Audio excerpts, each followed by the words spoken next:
Hello, everyone. Zelda here. I am here to do a little week ahead tarot reading for you all. Um, I am going to show you 3 different crystal skulls, and you are going to pick the one that calls to you most. And then you will find in the description all of the timestamps for the 3 different piles or skull options, and you can skip ahead to that part of the video to receive your reading. The 3 different decks that I am going to be using are the Moon Power Tarot deck by Six Sad Girls, the Fuzzy Prism Oracle deck by Holly Simple, and the Uncertain Oracle by the makers of Numinous Press. So I am really looking forward to giving you this reading. Let's get into the different skull options. So our first skull is actually one that has been featured in recent videos too. She's been very excited and chatty lately. Her name is Regina. She is a Lemurian quartz skull carved by Vanderlei Barreto, Brazilian master carver. So if Regina speaks to you, that is pile number 1. Pile number 2, this is Humbert. Humbert is a Himalayan quartz skull in the magical child shape. And he is master carved by Indian master carver Subhash Meena. So if Humbert is speaking to you, that is pile number 2. The third one is Haroun. Haroun is a clear quartz skull carved by Brazilian master carver Leandro de Souza. So if Haroun is speaking to you, that is pile number 3. So now that you have gotten a chance to pick which pile resonates, you can feel free to skip ahead, or if you would like to wait, I'm going to just for a moment call in my guides, and then proceed with the readings. First, I'm going to spritz around some of this Golden Sphinx, which I love right now for connecting to the Akashic Records and wisdom of the guides for the reading. Calling upon all of my guides, ancestors, spirit teams, and lineages. Humbly asking that they come and support us with their messages. They support me in being a clear and receptive channel. I also call upon the guides, ancestors, spirit teams, and lineages of each and every person watching this video to support them in receiving the messages that are meant for them and in being able to utilize their sacred power of discernment to know which messages they can leave behind.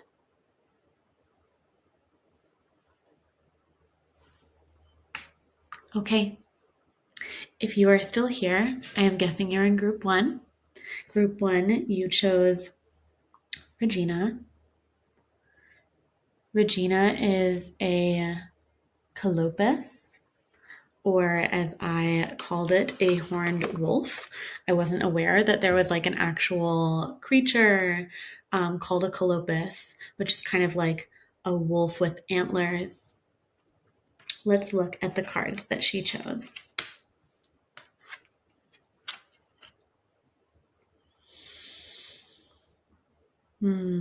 So the first card, the tarot card, is the Lovers. The second card is Service.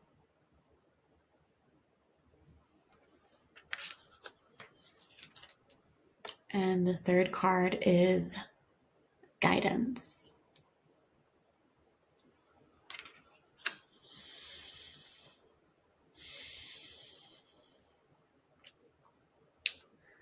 The first messages that I'm really feeling are about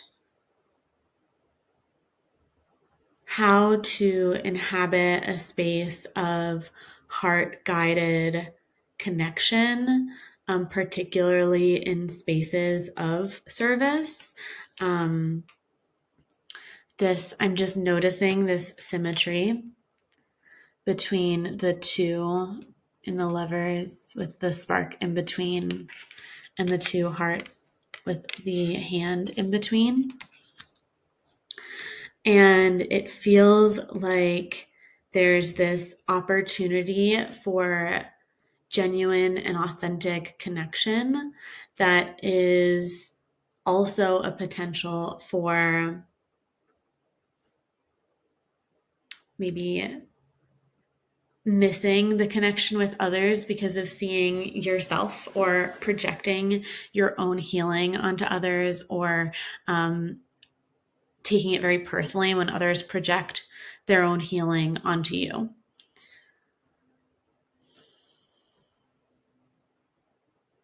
It feels like Regina is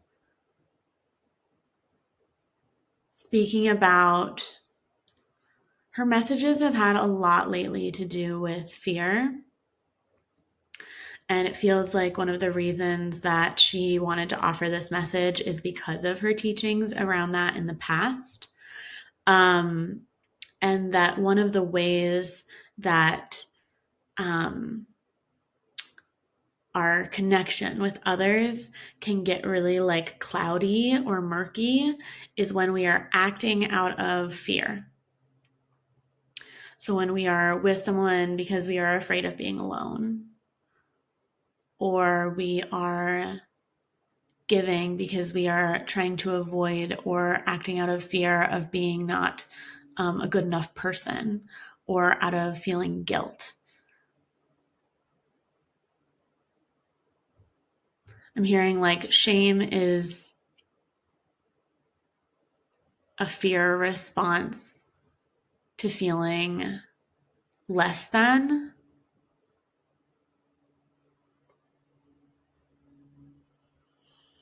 So one of the things that feels really important is that this feels like an encouragement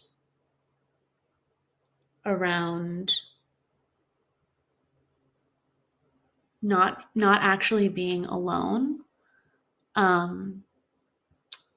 There feels like a message in here around tapping into your own guides and your sense of like spirit community, or maybe ancestral connections to support you. And also it could be other supports of guidance in this lifetime. So like mentors, people that you consult with or get supervision, or feedback from professional processors like therapists or coaches, or friends that are really like trusted supports, like that can give you good mentorship almost. And that seeking this guidance is one of the ways that we come into relationship with our own motivators and our own sense of when we act out of impulse or out of habit.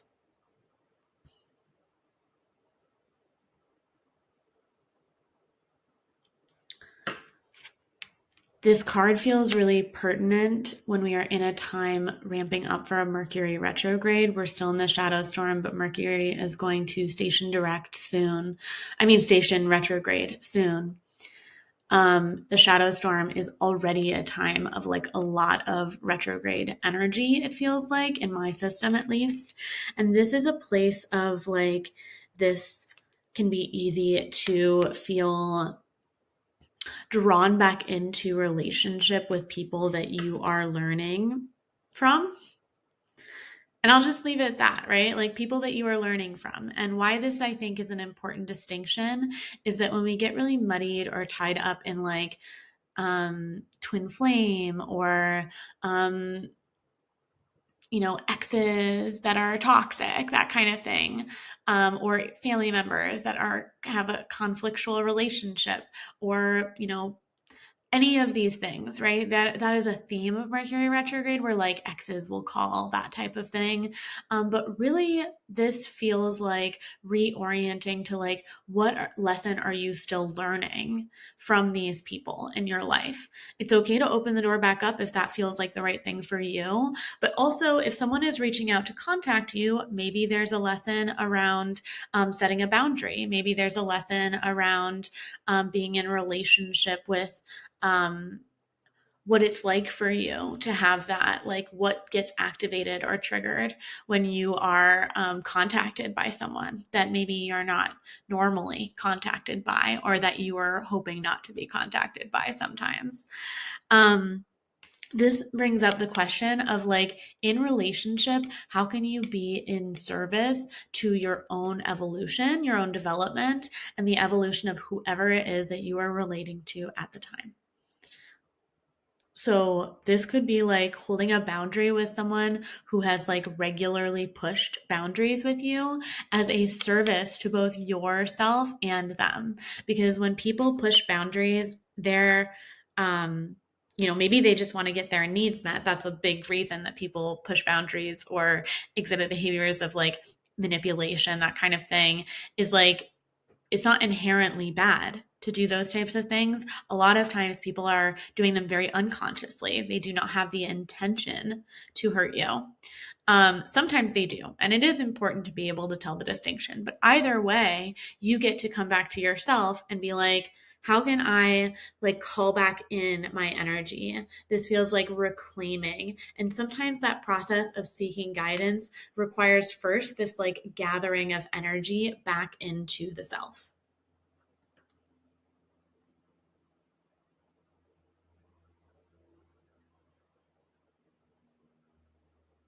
I hear Regina saying that all antler-bearing beings, no matter how big or beautiful or expansive their antlers are, they shed them and they start growing their antlers anew each year, each cycle.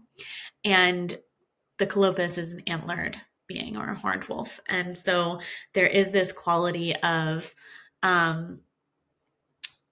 even not allowing your ego to decide, or your cognitive self to decide what lesson is worthy at that time, but actually like receiving the messages that are present, right? Like not being like, oh, I don't need to deal with this because I'm like too evolved or something, but actually being like, or beating yourself up about that. Like that feels like a big part of it, but actually being like, where is the lesson in here for me? How can I transform this? Release this and say thank you for getting to learn this in a new and different way and integrate it more deeply into my system. This Lover's card, while very relational, and very important to note that it is like a relational card, it feels like, it is also about gathering your energy back to yourself and acting from a place of service or authenticity, or a place that feels like it is like guided by your wise mind, we could even say, or your spirit.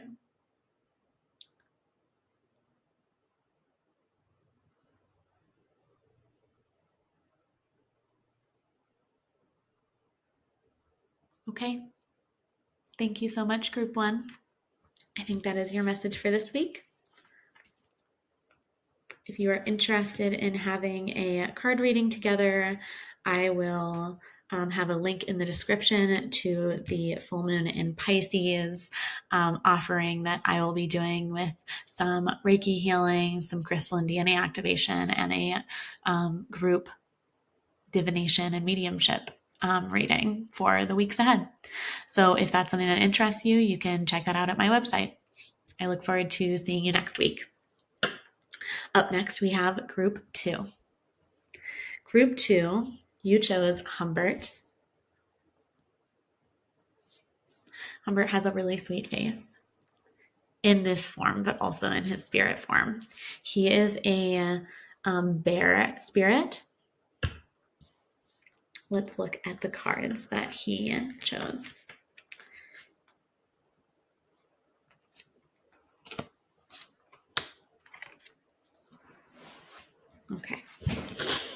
So the tarot card is the Queen of Pentacles.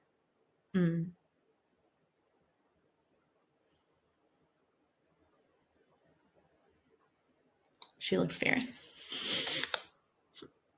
I love them. Okay. Spirit.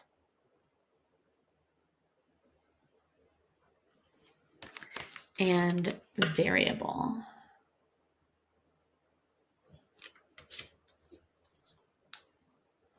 So it was interesting because what I was going to say just before I flipped the cards over actually was that like I'm always curious what Humbert's message is, because for me, he's very connected to my ancestor work.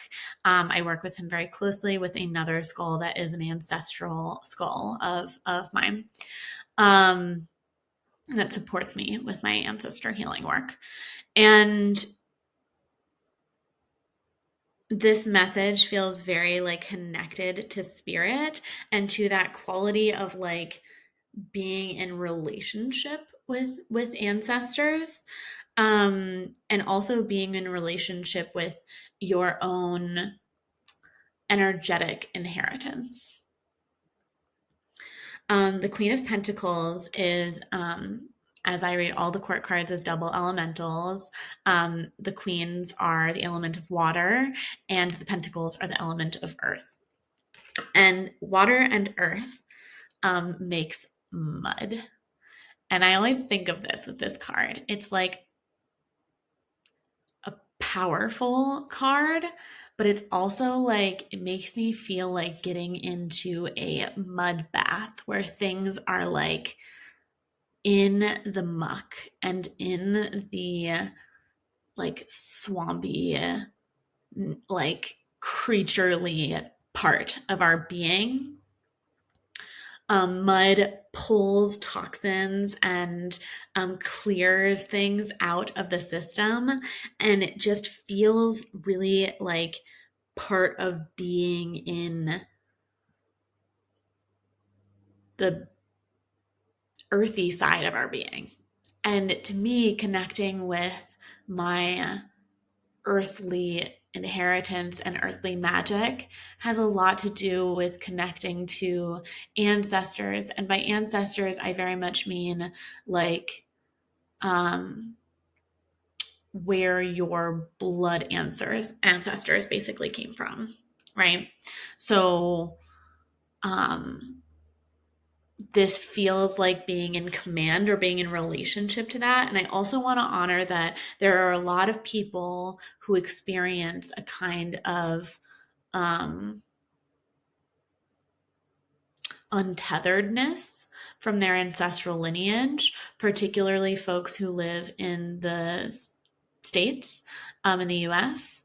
Both because of the immense push of immigrants to abandon or let go of their culture to assimilate, and to minimize the amount of harm that they experience from systemic oppression in coming generations. Also, there is a lot of other factors at play, like Black folks, like African Americans, whatever, some of them are African American, some of them might be Caribbean American, some of them might be, like this is folks who live in and inhabit a Black identity in the States. Some of them have slave lineage, and have lineage of people who were kidnapped from their land and taken here and sold and tortured, right? And this is a very different ancestral lineage to connect to, in part because it can be very difficult to trace, right? And so this is like, where does it stop? Like the cognitive understanding of your ancestral lineage, but also this feels like, where do you get to connect to the fact that this reminds me of Sophie Strand's work. Sophie Strand writes about like your body being an ancestor, and that's really what this feels like to me with the mud, with the earth element, with the pentacles especially, is like that is what I am hearing is like this is not about getting like a DNA test and tracing your roots and then like connecting just cognitively to that. This is not about this message, at least this particular message is not about connecting to. It could be about tracing back your most recent ancestor. That's something that has been a helpful practice for me in like an orator sense of like trying to figure out where some of like my ancestors may have lived. But if you are adopted, if you have experienced things that I mentioned before, this is maybe something that you don't have access to. And that's okay, because that's actually not the message here, is not to know everything. It's to experience your ancestry. And so this means that rather than using your mind to collect and grasp from others, it can be coming home into yourself and returning to like the rhythms of your own spirit. I see this like circle or cycle up top, and I think of like the crown or almost this like halo energy. It also makes me think of like polarity and energetic like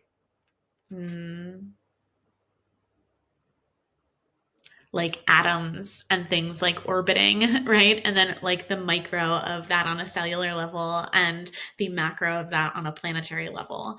And that there are lots of ways to connect with our inherent wisdom and our inherent magic that don't involve like grasping or taking. And it can be very hard to like avoid that or to take a step back from that when there's a lot of spiritual materialism that is pushed in our culture.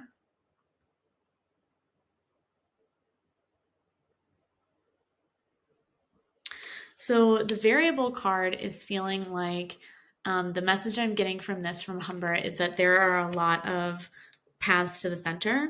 That's what I'm hearing, is like there's a lot of paths to the center. There's a lot of inroads to be able to connect with your own magic in this way. And part of that is actually, I'm seeing this like closing your eyes and removing external input and seeing what exists. Part of that is I'm seeing actually like a little droplet or something there. Part of that is like being with practices of grief culturally.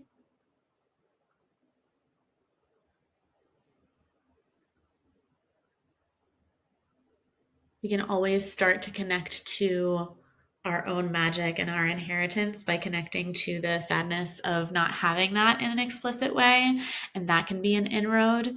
But even if meditation isn't something that you feel personally called or drawn to, I am feeling the impulse to offer that of like, what are your practices for going inwards, for removing the need to feel validated, to feel stimulated, and coming back into yourself where it is quiet, even if you have music playing, that it is quiet and where you can listen. We have to adjust. Like with the variables, I'm almost seeing like this soundboard where they like adjust like the treble and the bass and like the background and the different instruments and different tracks. And how can we adjust the variables in our environment to get like the clearest read on the message that spirit and that our ancestors are offering to us?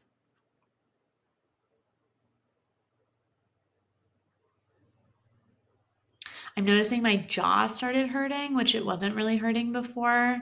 And I think of like also the symptoms that our body gives us to let us know what we are needing. And this is a way that we can be in relationship with ourself in a different way, and that we can relate to that also is an inheritance, right? We oftentimes inherit genetic material that can have challenging aspects and can have beneficial aspects. And so it just made me think of like the symptoms and how being in a relationship, like everything's already in there. You like are complete and you don't need anything else externally to be able to connect with spirit. And the Queen of Pentacles feels like that energy that's like a firm reminder. And Humbert really feels like that reminder too, that like, he says we are all born with like that direct line to the ancestors within us.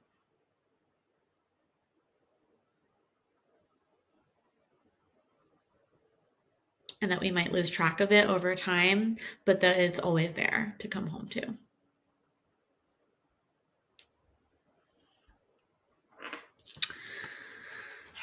Okay. Thank you so much, Group 2. That is your message for this week.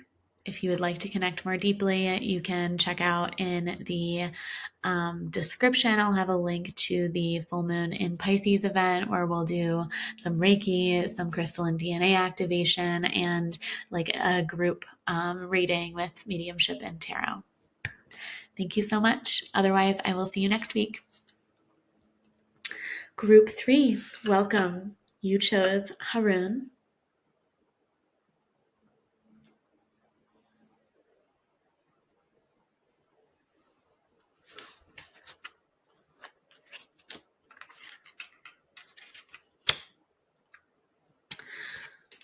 The tarot card Haroun chose is the King of Cups.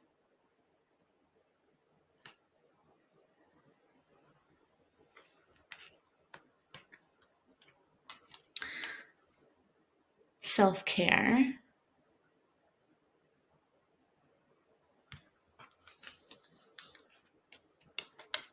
And listen.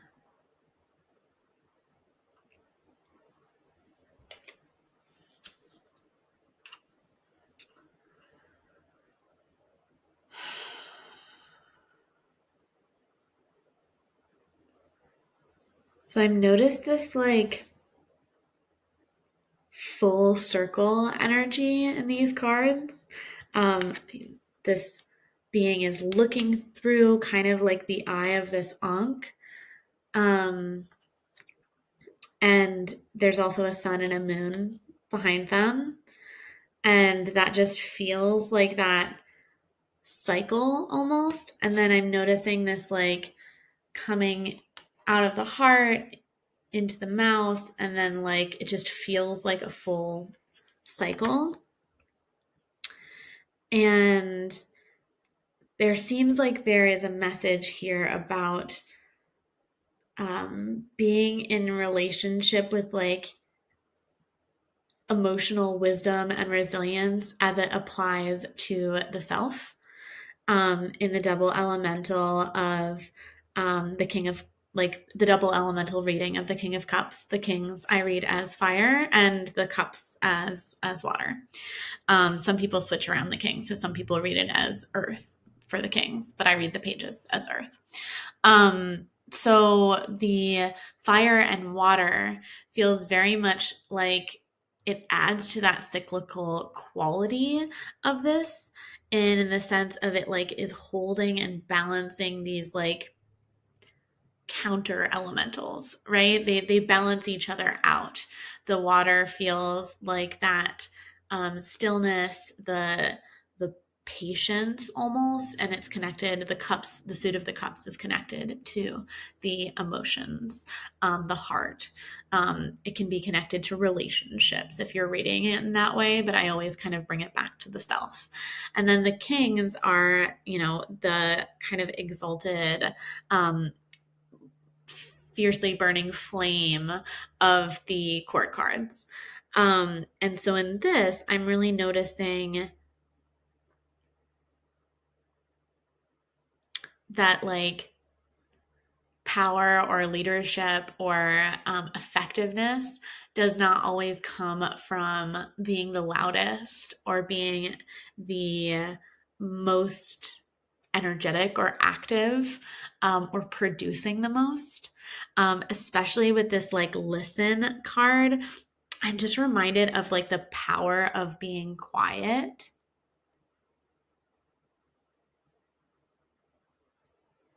power of like watching and receiving the messages that are arriving.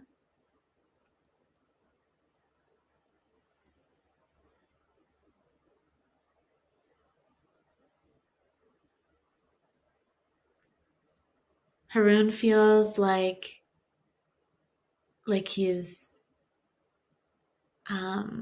preparing for like to tell a story or something, and I'm just thinking of the way in which listening to other people's stories and experience is something that a powerful heart-centered leader often will do, is like to practice and hone their ability to listen, to receive feedback, to integrate the wisdom of the people around them, to work as a team, to feel like they can kind of balance that energy. And in that, I think of like, that is an act of self-care, but that is also an act of caring for others. That in caring for self, we can oftentimes redirect that back to our external way, or that even leading by example can be powerful. I also am seeing in the King of Cups this sense of like,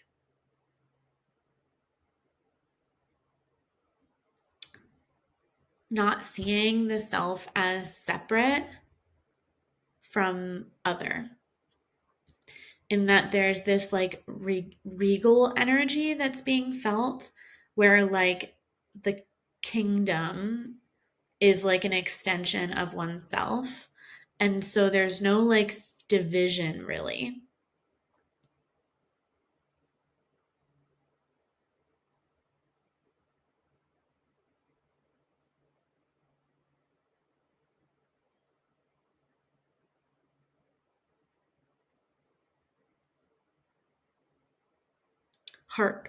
Heart power is something that I'm hearing. It's like the power of the heart. I also very much see this looking through this loop and kind of like seeing through the eyes of divinity or of spirit, and like listening and receiving messages and receiving signs almost, and that there is like almost like an ask here to what happens in like that quietness, where you're like receiving the nourishment and the guidance that you can then kind of offer forward, and that there may be a little bit of like an ask to like, how long can you wait until you're invited in to effectively shift things. It is okay as a leader to not have something to say about everything. And this is like for all sorts of leaders, right? Like, we can think of leaders on a macro level, but there are leaders in family systems. There are leaders in schools. There are leaders in businesses. There are leaders in community centers. There are leaders in our neighborhoods, even, who like get people together, that kind of thing. And so this doesn't have to be something that you think of as like a president or like an elected official as a leader. Like, no, there are lots of ways to be a leader in our world. Artists can be thought leaders and create inspirational, edgy leaders in that way. People on social media can be leaders. If you're taking up public space, you're inviting yourself into a role of leadership. However, this feels like an invitation to be like, it's not worth holding the mirage of or the external avatar of an expert if you are not feeling tended to individually. And so this also feels like a way to like really be intercepting some of those ideas, taking care of yourself and seeing where you are needed. Listening feels like with this card, it's hard for us to hear clearly if our channel is constantly full of I need, I want, I feel like it feels very difficult to move outside of the self or see the self as connected to other.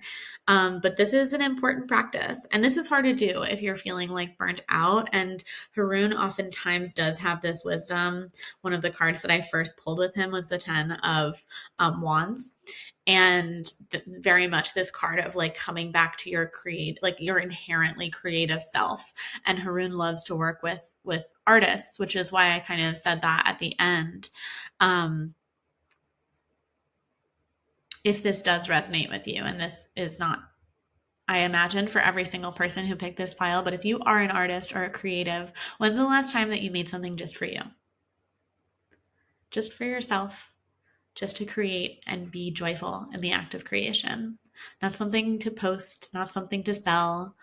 I know that's it feels like a privilege in some ways, but it's actually like vital as a creative to be creating for oneself, to be creating for spirit, to be creating in celebration and connection with like the cycle of death and creation. Yeah. Okay. I think that is your message today, Group 3. Thank you so much. I hope you have a beautiful rest of your week, or entirety of your week if you're watching this on Sunday with me. If you would like to have some work time to connect, would like to receive some energy work, some more divination around the full moon, you can, in the description, find a link to the full moon in Pisces event that will be happening on Saturday. It is some Reiki, some crystalline DNA activation, and also like tarot and mediumship reading. You do not have to be present at the time of the live to receive the energy healing. You will also receive a link to a YouTube video that is private, just for the people who pay to attend. So if you're interested in that, please feel free to check it out. If not, thank you so much to everyone who watched this, and I look forward to seeing you next week. Bye.